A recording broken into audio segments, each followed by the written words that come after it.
energy in a system. So let's start by talking a little bit about what is energy. And energy is the ability to do work or to generate heat. And just to remind you from physics last year, work is done when a force is applied to an object and moves the object. And heat is a form of energy that moves between two samples of matter because of their differing temperatures. And temperature is the measurement of average kinetic energy or motion of molecules in the sample. So these are some important concepts because when we're dealing with energy, we most often sort of address it in forms of temperature. So the energy we're going to be discussing is this kinetic energy, this energy of motion that exists between atoms. And in some cases, we need to also break attractions between chemicals and move them apart so that they can then move together on their own accord, releasing energy to form new bonds. And when this breaking and this formation happens, there's always a force. It could be the force of breaking apart two atoms that are attracted to each other, or it could be the attractive force that brings them together. So work is being done. And we're going to be discussing how that energy moves from one area to the next. So to wrap it up as an example, the higher the temperature, that means the greater the kinetic energy, those molecules are moving faster. And so we then see more kinetic energy as well as greater temperature.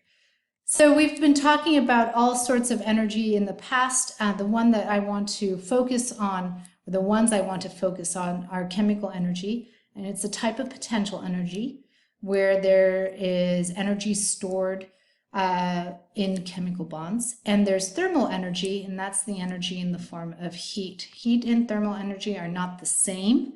Just as a reminder, heat is the transfer of energy, where thermal energy is the actual energy itself. So it's not the movement of energy, it is simply the energy itself, where heat is the movement.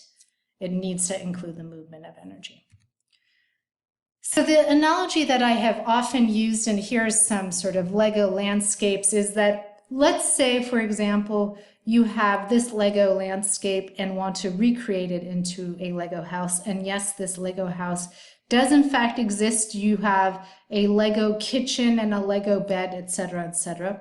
In order to get these Legos to change themselves and create this Lego house, the first task is that we have to pull all these Legos apart.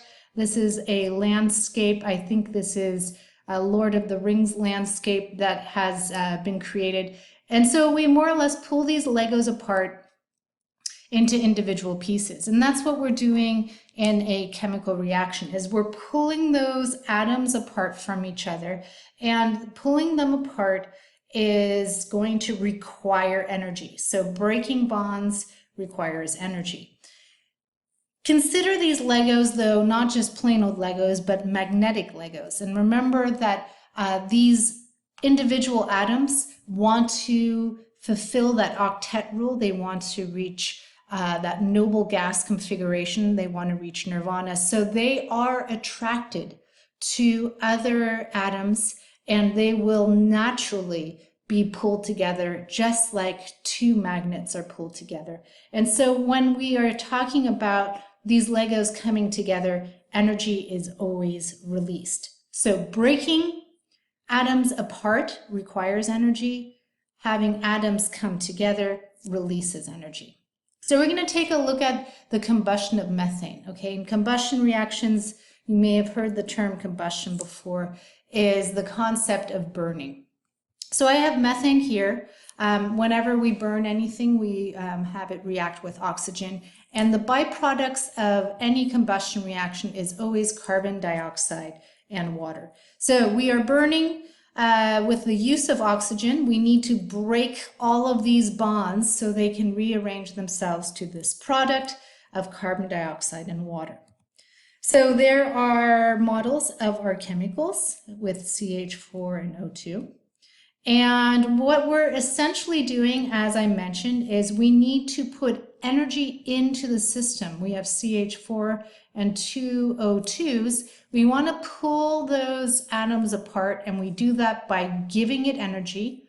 For that reason, we write the word energy in the products, in the reactants. So they are now pulled apart into individual atoms, just like that Lego analogy where we've pulled the Legos apart from whatever structure they were initially part of. And as the bonds are being broken, we were talking about that energy needs to go into the system. And for that reason, we call that an endothermic process, okay? And this reaction can only happen if we continuously give it enough energy that all those bonds are broken. Then once all the bonds are broken, remember, consider these like magnetic Legos. They are attracted to each other. And that means that this carbon right here is more attracted to this oxygen than it initially was to the hydrogens, okay? And so for that reason, they come together to form one CO2 and two H2Os. And whenever atoms come together, they always release energy. And so for that reason, the word energy is written on the product side. Making bonds come together means that you're releasing energy. So there's always both an endothermic part of a reaction and there's the exothermic part.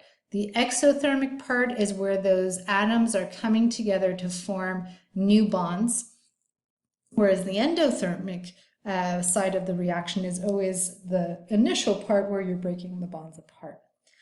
And we'll try it again. So when you create a potential energy graph, you are going to create a y-axis that is labeled chemical potential energy.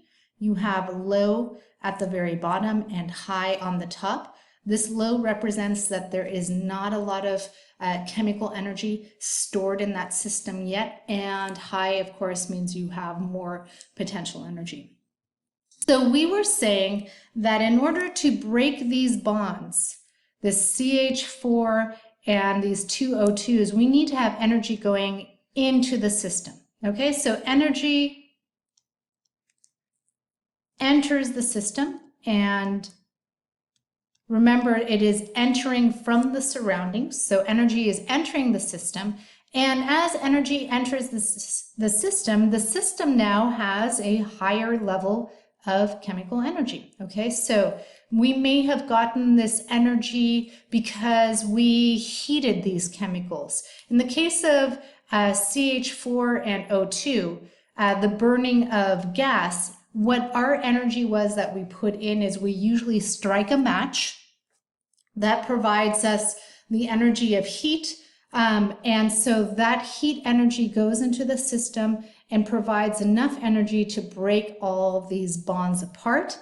And then they're allowed to reassemble themselves. And remember, consider them like magnetic bonds. And this carbon actually has a stronger attraction to this oxygen than it does to this hydrogen. And so it's going to be attracted to those oxygens, whereas the hydrogen is also going to be attracted to those oxygens, and they're going to reform these bonds. And remember, when we're forming bonds, energy is released. In other words, energy is released,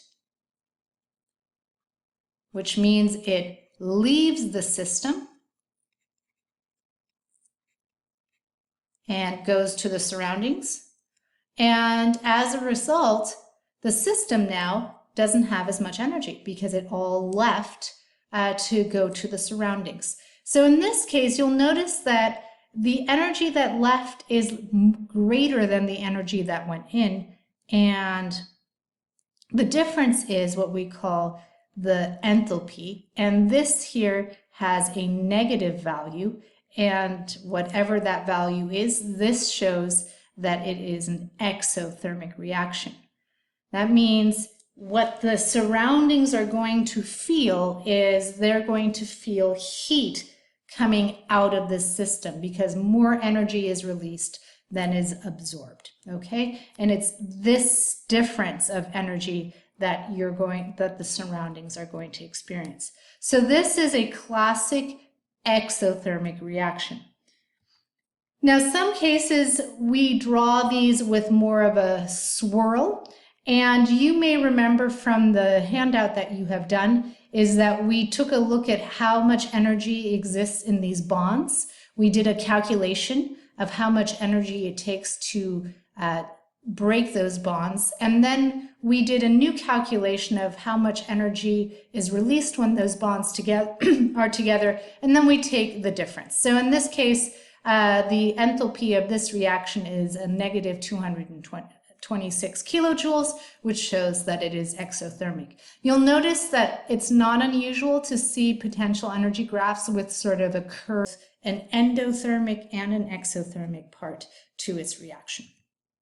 So now we're going to take a look at a scenario where you'll see the potential energy graph ends at a higher level of chemical potential energy. So I have NH4Cl here.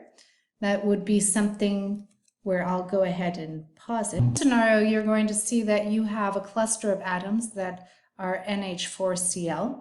Again, in order to have this cluster come apart, energy must enter the system. So energy enters from the surroundings.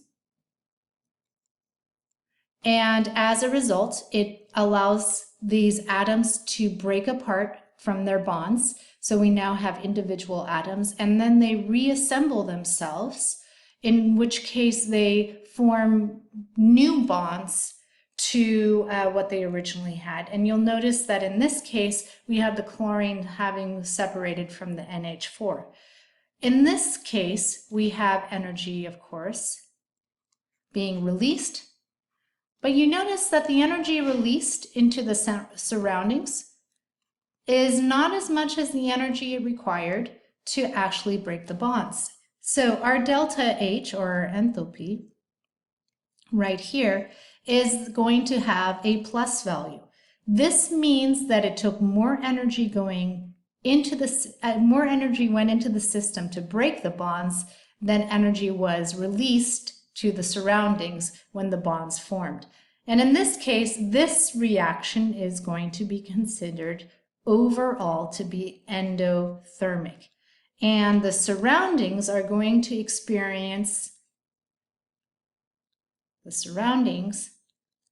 will experience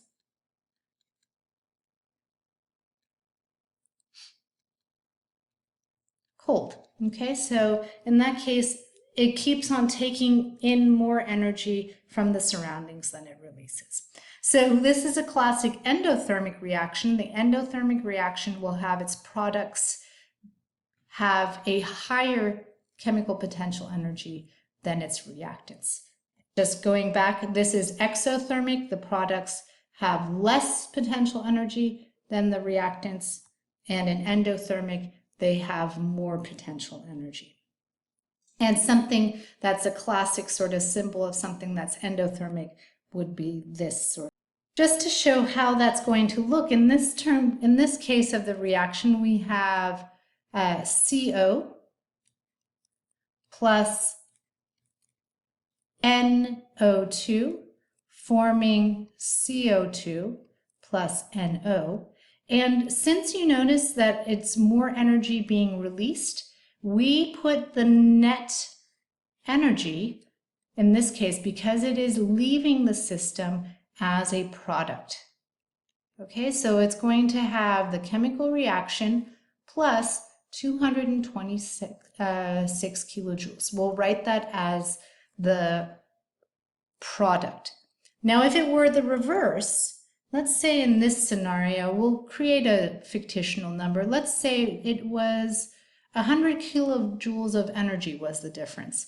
In this case, what we would do is we would write down 100 kilojoules not as a product, but as a reactant. That means overall more energy is going in that is coming out. So we need to have 100 kilojoules of energy at least in order to have, that is representative of what goes into the system.